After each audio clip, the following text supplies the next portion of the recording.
Rebonsoir, rebonjour. Alors, c'est pour la suite de la vidéo sur les mages et Jésus, les mages et le roi des Juifs, les mages et Yeshua, le Mashiach. Donc, pour faire suite à cette vidéo qui a été coupée, je vous disais donc, alors, on a l'histoire des mages qui sortent d'Orient, des mages d'Orient. Alors, d'où, comme je disais, on ne sait pas d'où ils sortent, mais en tout cas, ils sont de l'Orient. Où exactement, mais en tout cas, c'est hors d'Israël. Donc, ce ne sont pas des Juifs, ce ne sont pas des Israélites. Ce sont des gens qui sont des mages, donc des mages, qui dit mages, donc ce sont des maîtres en magie, maîtres en astrologie, maîtres en toutes sortes de sciences occultes.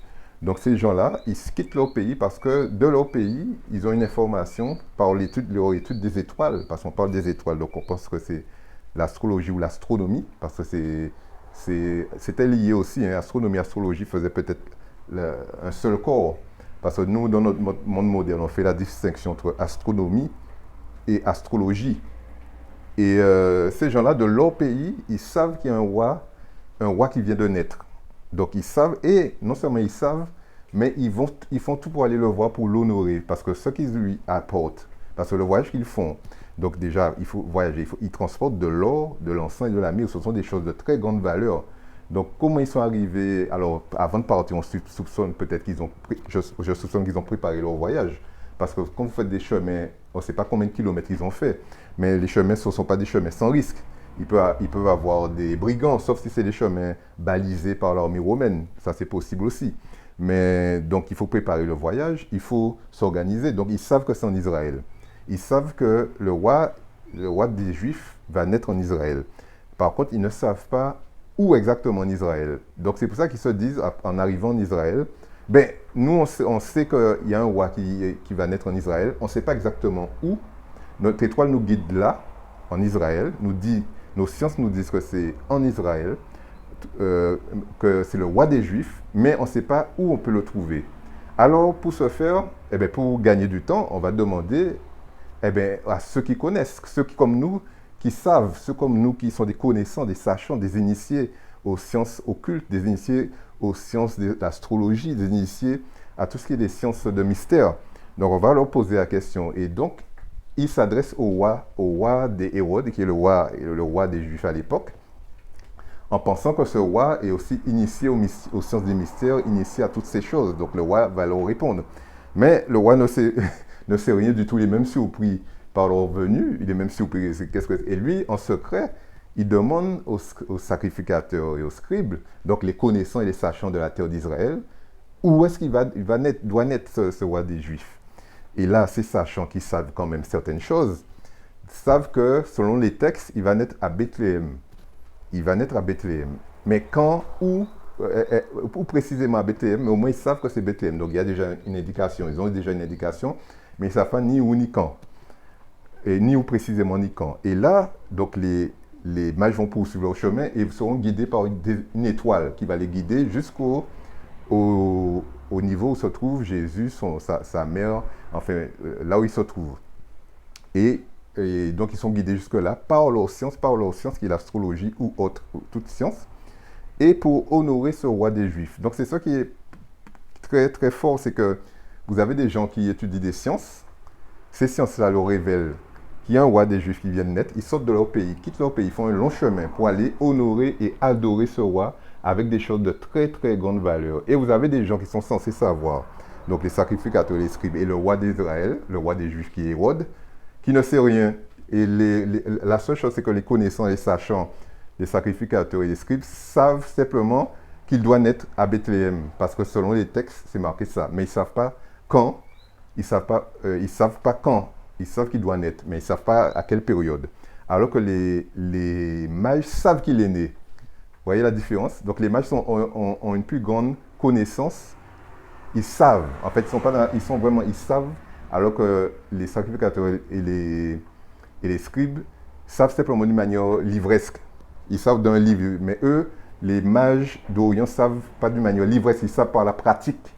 Parce qu'ils sont maîtres de leur science, ils savent par leur pratique. Ils n'ont pas besoin d'un texte pour savoir. Ils savent parce que l'esprit leur parle directement, quelque part. Ils savent. Donc, c'est ça qui est paradoxal. Et le roi Hérode lui-même qui ne sait rien du tout, qui ne sait rien, parce qu'il ne sait rien, parce qu'il dit, il n'est même pas au courant. Donc, c'est pour ça qu'après il leur demande, quand ils demandent aux mages, quand ils l'auront trouvé, de lui dire où ils l'ont trouvé. Parce que lui, son intention, c'était pas d'adorer bien qu'il dit qu'il va adorer le roi d'Israël, lui, son intention, c'était pas de l'adorer.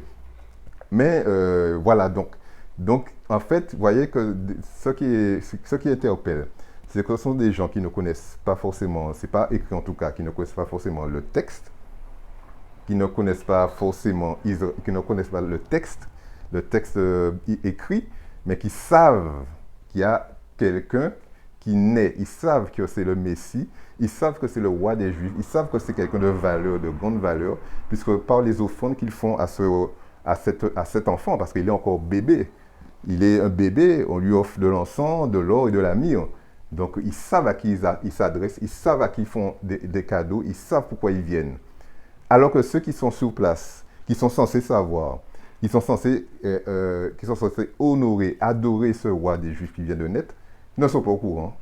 La seule chose qu'ils savent, c'est que le lieu où il va naître. Mais ils ne savent pas quand, ils ne savent pas quel moment, à quelle période, ils ne savent pas.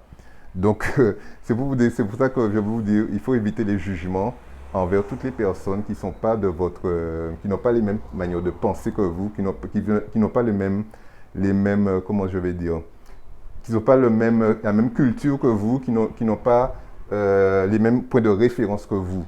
C'est pour ça que je me refuse à critiquer toute religion autre que la religion chrétienne. Je me refuse à condamner ou à ça, parce que souvent, malheureusement, les chrétiens sont souvent des grands ignorants qui s'ignorent.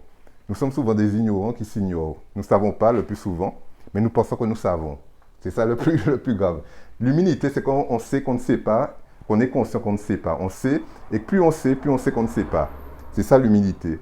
Et on est appelé à l'humilité, on est appelé à l'ouverture de l'autre, l'accueil de l'autre, et non le jugement. Le jugement, c'est toujours la condamnation. Et la condamnation, ça ne vient pas de Dieu, ça vient du diable. C'est le jugement, la condamnation. Donc, c'est pour ça qu'il faut être très, très prudent sur les jugements qu'on porte envers les personnes, quelle que soit leur pratique, quelle que soit, même si on peut ne pas être d'accord, même si on peut ne pas accepter, même entre personnes qui ont la même confession. Vous voyez, regardez, est-ce que c'est normal qu'il y a un seul texte biblique et il y a plusieurs courants, il y a plusieurs dénominations? Je pense que l'exemple le pire, c'est les protestants.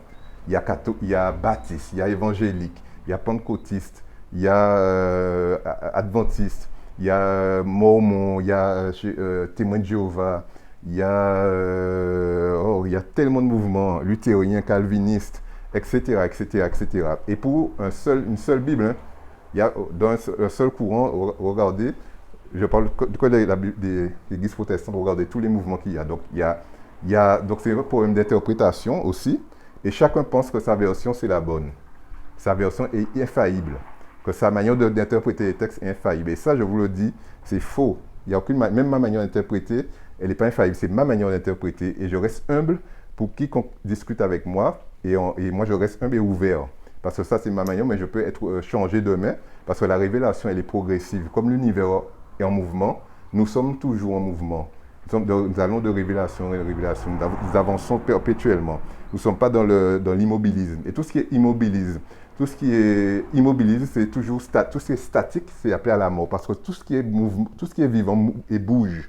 Tout ce qui est vivant en mouvement, rien ne stagne. Les choses ne stagnent. Tout ce qui est de la vie ne stagne pas, c'est en mouvement. Et nous, par exemple, vous pouvez prendre n'importe quel texte de la Bible, vous allez le relire peut-être 2 ans après, vous n'allez pas avoir la même vision du texte. Parce que vous êtes en mouvement. Mais vous ne pouvez pas être dans l'immobilisme de dire c'est ça et imposer vos croyances aux autres. Là, c'est le pire. Votre croyance, vous avez le droit d'avoir vos croyances, mais vous n'avez pas le droit d'imposer vos croyances aux autres. Et c'est là que devient l'intolérance et vient ce qu'on appelle le fondamentalisme. Parce qu'on souvent critique beaucoup les musulmans en disant que ce sont des fondamentalistes, qu'on parle beaucoup dans les médias du fondamentalisme musulman, du fondamentalisme, etc. Mais on oublie qu'il y a des fondamentalistes dans tout ce qui est religion. Il y a des fondamentalistes chrétiens, fondamentalistes juifs, notamment le cas actuel qu'on parle actuellement là. Il y a beaucoup de fondamentalistes hébraïques ou juifs. Il y a du fondamentalisme même chez les hindous, dans l'hindouisme. Il y a des fondamentalistes un peu partout. Donc, c'est ça le danger. C'est que croire que votre croyance, elle est vraie, elle est la seule, elle est unique, elle est indiscutable. Non, vous êtes toujours en mouvement. Il y a des choses effectivement qui ne vont pas bouger. Il y a des choses qui ne bougeront jamais. C'est votre croyance en Dieu, ça c'est sûr. Mais elle est toujours en mouvement parce que vous découvrez des choses différemment quand vous grandissez. Parce que n'oubliez pas, on est appelé à bouger. Nous sommes appelés d'être d'abord des bébés, en fait. Que comme la vie, hein, on est bébé, on devient enfant, après on devient adolescent, puis on passe adulte. On n'est pas appelé à rester bébé toute notre vie. Donc c'est pareil, c'est même dans ce domaine-là. Au début, on peut passer par le fondamentalisme, mais après on évolue, on voit les choses autrement, on ne reste pas statique. Parce que tout ce qui est statique est appelé à mourir. Donc, alors moi c'est mon avis. Je ne demande pas qu'on soit d'accord avec moi. Moi c'est ma liberté, je fais mes vidéos. Donc je dis un peu ce que je souhaite. Ben, j'espère que je ne vous ai pas choqué, que je vous ai pas. Si je vous ai choqué, ben, je m'en excuse. Mais ce n'est pas le but de mes vidéos. Le but de mes vidéos, c'est d'ouvrir votre esprit, notamment l'esprit des chrétiens, qui est souvent très limité et très fermé, et qui pense que la Bible est la parole de Dieu et que la Bible, il n'y a rien d'autre, qu'elle est infaillible. Alors que la Bible elle-même ne le dit pas. Donc c'est ça qui est paradoxal. La Bible elle-même ne le dit pas. Par exemple, on condamne les gens qui pratiquent les sciences dites occultes, mais regardez, ce sont des gens qui pratiquent les sciences dites occultes qui honorent Jésus plus que ceux qui sont censés être ses frères, donc les frères juifs, qui sont eux qui devaient les honorer le roi des Juifs comme ça. C'est eux, c'est les sacrificateurs et les scribes qui doivent être allés avec l'encens, la myrrhe et l'or. C'est eux qui doivent y aller. Et même le roi aussi des Juifs doit honorer, doivent honorer le roi des Juifs qui vient de naître. Non, ce sont des mages qui sont d'Orient qui viennent l'honorer. Donc, vous voyez le paradoxe. Vous voyez le paradoxe, c'est paradoxal. Hein? Des gens qui pratiquent, et ils ne sont pas condamnés. Hein? Donc, aucunement dans le texte, on condamne la pratique de la science occulte. Hein? Occultement dans le texte, c'est condamné la pratique de l'astrologie et tout ça, dans ce texte en tout cas. Donc, vous voyez, donc c'est paradoxal. Donc, la Bible, elle est très paradoxale. Et la Bible, je vous dis, elle n'est pas la parole de Dieu. Et la Bible répond d'elle-même. Hein. Si vous étudiez bien le texte, vous verrez bien que la Bible, c'est juste un livre, c'est juste des livres. Parce que ce n'est pas un livre seulement, ce sont des livres. Et ça n'a pas la prétention d'être autre chose que des livres. Et ça, c'est pour ça que je vous dis, la manipulation commence à partir de là. À partir du moment où vous croyez que la Bible, elle est infaillible, elle est la parole de Dieu et il n'y a rien à discuter. Là, vous êtes déjà vous avez déjà mordu l'hameçon. Et vous êtes manipulable et corvéable à merci. Donc voilà, je vous souhaite une bonne soirée et je vous dis à bientôt.